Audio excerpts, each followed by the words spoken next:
काल सुनने अकबर धूजो जा। देखो भैया, बात ऐसी है, महाराणा प्रताप हो चाहे अकबर, महान तो दोनों को कहा गया है। और तो और हमें इतिहास में अकबर को भी महान बताया गया है। तो आज हम सारी पोल खोल के रख देंगे कि महान कौन है, आखिर महाराणा प्रताप को महान क्यों कहा गया। महाराणा प्रताप को तो ठीक है, आप जानते हो कि उन्हें महान क्यों कहा गया, लेकिन भैया अकबर को महान क्यों कहा गया, आज इस विषय में भी बात करेंगे और विस्तार से समझाएंगे। तो चलिए दोस्तों, सबसे पहले बात कर लेते हैं अकबर की कि अकबर को आखिर महान क्यों कहा गया है। तो देखो, बात कुछ ऐसी है, पढ़ाया गया है, कहा गया है कि अकबर जो था वो महान इसलिए है सिर्फ और सिर्फ क्योंकि अकबर जो है सभी धर्मों का, चाहे वह हिंदू हो, मुस्लिम हो, सिख हो, ईसाई हो, मुस्लिम तो ठीक है, वो अकबर मुस्लिम ही था तो मुस्लिम का सम्मान तो करेगा ही। इसके अलावा वो सभी धर्मों को सम्मान करता था और सभी धर्मों को बराबर के अधिकार देता था। यहाँ पर अकबर के बारे में एक बात और स्पष्ट कर दूँ, कहा जाता है कि अकबर की शादी जोधा बाई से हुआ था। जोधा जो कि एक छत्राणी थी, जी हाँ, राजपुतानी थी जोधा। जोधा से अकबर का विवाह किया गया था। और इसमें कितनी सत्यता है, चलिए इस पर भी थोड़ा सा बात तो कर ही देते हैं। तो देखो, बात कुछ ऐसी है, जोधा जो थी वह दासी की बेटी थी। जी हाँ, जो जोधा के पिता थे उनकी कई सारी रानियाँ थीं, और जो दासियाँ होती हैं ना, वो जोधा दासी की बेटी थी और दासी की बेटी के साथ ही अकबर की शादी की गई थी। और जब इनकी शादी की गई थी उस समय कुछ ऐसा माहौल बना था ना कि मजबूरी थी शादी करना। इसीलिए राजा ने दिमाग लगाया कि आखिर कैसे अपनी पुत्री की शादी कर दूं। तब उन्होंने दिमाग लगाया और दिमाग लगाकर अपनी जो दासी होती है, दासी की बेटी, उससे अकबर की शादी कर देते हैं। तो अकबर जो है वह यह समझता है कि यह उनकी पुत्री है, लेकिन रियल पुत्री नहीं थी इसको। तो देखो भैया, अब यहाँ पर यह सवाल उठता है कि जो राजा महाराजा के दासी के पुत्र पुत्रियाँ थे, अब उन्हें क्या बोला जाता है। तो दोस्तों, उन्हें राजपूत नहीं बल्कि रजपूत बोला जाता है। जी हाँ, आपने सुना है या नहीं सुना है वो कमेंट में ज़रूर बता देना। तो यहाँ पर यह बात तो कंफर्म हो गई कि जोधा कौन थी। जी हाँ, जितने भी मुग़ल शासक थे, जितने भी बादशाह थे, सब में से अकबर ही एक ऐसा बादशाह था जिसे हिंदू और मुस्लिम दोनों वर्गों से बराबर बराबर का प्यार मिला था। और तो और कहा जाता है कि अकबर का दरबार जो है ना, सबके लिए खुला रहता था, दिन और रात बराबर। उसके दरबार में मुस्लिम सरदारों की संख्या कम थी, उनसे ज़्यादा तो हिंदू सरदार अधिक थे। और तो और अकबर ने दीन ए इलाही नामक धर्म की स्थापना की थी, जिसका मतलब था कि जितने भी धर्म हैं सभी धर्मों को बराबर नज़र से देखा जाएगा।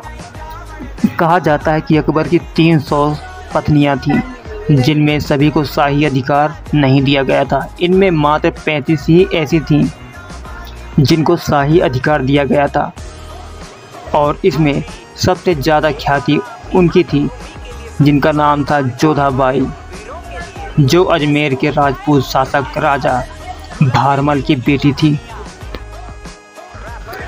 अब भैया, आपने एक बात गौर की है या नहीं की है मुझे नहीं पता, लेकिन मैंने तो की है कि आखिर यह मुग़ल बादशाह अपनी पत्नियों के साथ हमेशा हिजड़ा, जिसे हम किन्नर कहते हैं, उन्हें क्यों साथ में रखते थे। उनकी देखभाल के लिए, उनकी रक्षा के लिए आखिर वह किन्नर को ही क्यों रखते थे। तो देखो, बात कुछ ऐसी है, किन्नर जो है एक महिला की अपेक्षा में ज़्यादा मजबूत और ताकतवर होते हैं। इसके लिए वह उनकी रक्षा कर सके, अगर कोई ऐसी विपत्ति आए, इसके लिए ही वह उनके साथ किन्नर को रखते थे। और उन्हें किसी बात का डर भी नहीं रहता था कि हमारी पत्नियों का कहीं कुछ हो न जाए। इसलिए वह मर्द की अपेक्षा किन्नर को रखते थे, जो मजबूत के साथ मजबूत भी रहते थे और कुछ करने का डर भी नहीं था।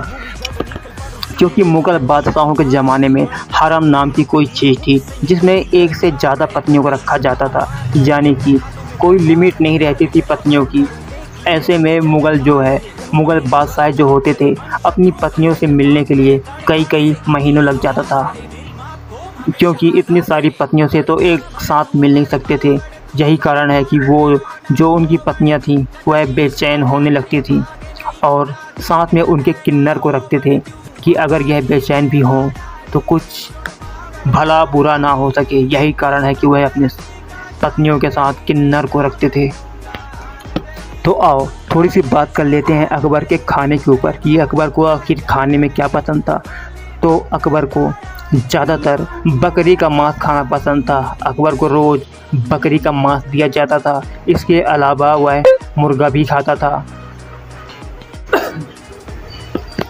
अब थोड़ी सी बात कर लेते हैं अकबर और महाराणा प्रताप की तकदीर के बारे में, यानी कि किस्मत के बारे में कि किसकी किस्मत अच्छी थी। तो देखो, सच्चाई तो यही है, महाराणा प्रताप से कई गुना अच्छी किस्मत अकबर की ही थी, क्योंकि अकबर को बिना संघर्ष किए उसको ताज मिल गया। और वहीं महाराणा प्रताप को अपने जब से वह जानने लायक हुए, बचपन से लेकर अंत तक उन्हें संघर्ष ही करना पड़ा था। अकबर की किस्मत कुछ ऐसी थी कि अकबर को बिना लड़े ही, बिना संघर्ष किए ही उसको बहुत कुछ मिल गया था। और वहीं महाराणा प्रताप की बात करें तो उन्हें अपना मेवाड़ बचाने के लिए उन्हें हमेशा संघर्ष ही करना पड़ा, वो भी अकेले। जी हाँ, हम अकेले सिर्फ इसलिए कह रहे हैं क्योंकि ऐसे कई मौके आए कि महाराणा प्रताप को अकेले ही सब कुछ करना पड़ा। जब तक महाराणा प्रताप थे तब तक अकबर को हमेशा एक ही बात की चिंता रहती थी कि आखिर मैं इसका इलाका कैसे जीतूं, आखिर मैं यह पूरा मेवाड़ को कैसे कब्जे में अपने कर लूं, और कब्जे में करने के बाद हमेशा की तरह अन्य राजाओं की तरह महाराणा प्रताप को भी अपनी अधीनता स्वीकार करवा लूं। यह अकबर का स्वप्न ही रह गया।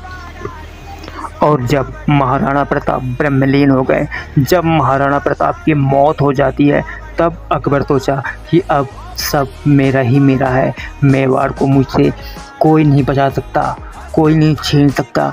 लेकिन ये क्या, अकबर से भी, महाराणा प्रताप से भी बड़ा योद्धा महाराणा प्रताप का पुत्र राणा अमर सिंह, जो कि मुग़लों की धज्जियां उड़ाने में महाराणा प्रताप को भी पीछे पछाड़ दिए थे। जी हाँ, भले ही राणा अमर सिंह के बारे में ज़्यादा नहीं पढ़ाया गया, ज़्यादा नहीं बताया गया, लेकिन सच्चाई यही है, राणा जहाँ भी कूदते थे वहाँ सिर्फ और सिर्फ राणा अमर सिंह ही रहते थे। जितना हमें महाराणा प्रताप के बारे में पढ़ाया गया, बताया गया, उससे ज़्यादा राणा अमर सिंह के बारे में पढ़ाया जाता, बताया जाता अगर राणा अमर सिंह महाराणा प्रताप के पुत्र नहीं होते तो। क्योंकि महाराणा अमर सिंह की सारी उपाधि महाराणा प्रताप को दे दी गई। लेकिन दोस्तों, ये बात भी सही है कि महाराणा प्रताप तो बहुत बड़े योद्धा थे ही, लेकिन उनके पुत्र राणा अमर सिंह भी बहुत बड़े योद्धा थे। तो चलो भैया, अकबर के बारे में तो बता दिया कि अकबर आखिर क्यों महान था। अब बात कर लेते हैं महाराणा प्रताप के बारे में कि महाराणा प्रताप क्यों महान थे। तो देखो, बात ऐसी है कि महाराणा प्रताप कभी दूसरे का किला जीतने की कोशिश नहीं की। अगर महाराणा प्रताप चाहते तो बहुत कुछ जीत जाते, बहुत कुछ हासिल कर लेते, लेकिन उनका सिर्फ एक ही मकसद था कि हम हमारी मातृभूमि के लिए जीते हैं, हम हमारी मातृभूमि को किसी को नहीं दे सकते और हम किसी की मातृभूमि को नहीं छीन सकते। महाराणा प्रताप का उद्देश्य अलग ही था। महाराणा प्रताप सिर्फ एक ही रास्ता चुने थे, वो था सच्चाई का, सत्यता का। महाराणा प्रताप इतने बड़े वीर थे, इतने वीर थे कि अकबर उनके कभी आमने सामने युद्ध में आया ही नहीं था। क्योंकि एक बात तो तय थी, अकबर बहुत अच्छी तरीके से जानता था जिस दिन मैं महाराणा प्रताप के सामने गया युद्ध के लिए, वह मेरा आखिरी दिन ही होगा। तो भैया, यहाँ पर एक प्रश्न उठता है कि जो महाराणा प्रताप खा सकते थे वह अकबर भी तो खा सकता था। तो फिर अकबर कैसे महाराणा प्रताप से आमने सामने की युद्ध में हार जाता? तो हम बता दें, अकबर खा सकता था, ये बात बिल्कुल सही है, लेकिन अकबर जो है वो अय्याशी करता था। अकबर एक अयास बादशाह था और वहीं महाराणा प्रताप का पूरा जीवन संघर्ष से भरा रहा और वह अकेले ही संघर्ष करते रहे। यही कारण है कि महाराणा प्रताप का आत्मविश्वास जागता रहा और महाराणा प्रताप इतने मोटिवेट थे कि वह किसी के सामने बैठ जाते थे और दो बातें कह देते थे कि सामने वाला भी महाराणा प्रताप बातों से मोटिवेट होकर वह उनके लिए मरने के लिए तैयार हो जाता था। यही कारण है कि महाराणा प्रताप के सैनिक भी बहुत ताकतवर होते थे, क्योंकि वह आत्मविश्वास से पूरी तरह भरे हुए होते थे। उन्हें मरने का कोई खौफ ही नहीं था। और महाराणा प्रताप की महानता के लिए कोई शब्द बने ही नहीं है जो हम आपको बताएं। तो बस वीडियो को यहीं पर समाप्त करते हैं। अगर वीडियो पसंद आई हो तो वीडियो को एक लाइक करके चैनल को सब्सक्राइब जरूर कर दीजिएगा।